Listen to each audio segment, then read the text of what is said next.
आज बनवली होती करटुल्याची भाजी. आता ही इतकी चवीला खास लागते असं अजिबात नाही आहे. पण काही गोष्टी आवडत नसल्या तरी आपली गरज म्हणून आपण ती केली पाहिजे किंवा खाल्ली पाहिजे, म्हणूनही मी केली.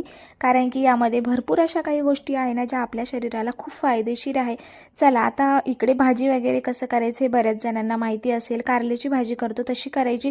फक्त ही भाजी कडू लागत नाही आणि इतकी वाईटही लागत नाही की ती आपण खाऊ पण शकत नाही. म्हणून ही सिंपल अशी ही करटुल्याची भाजी केली. त्यानंतर जेवण केलं. संध्याकाळी आज पाऊस नव्हता म्हणून बऱ्याच दिवसानंतर टेरेसवर जाणं झालं आणि इतके कबुतरं होते. त्यानंतर बराच वेळ तिथं घालवल्यानंतर खाली आले आणि हे सगळे कपडे ना पूर्णपणे सुकलेले नाहीये, त्यामुळे ते आतमध्ये पुन्हा वाळत घातले. कारण की रात्रीचे कपडे बाहेर टाकू नये असं म्हणतात. त्यानंतर मी खाली आले. मुलांचा इथे पसारा आणि दोघांनाही भूक लागली आणि स्वयंपाक बनवायच्या आधी म्हटले यांना खायला देऊया. त्यामुळे एकाला दिलं ड्रॅगन फ्रूट आणि एकाला स्वीटकॉर्न. दोघांचाही नाश्ता झाला आणि त्यानंतर मी स्वयंपाकाला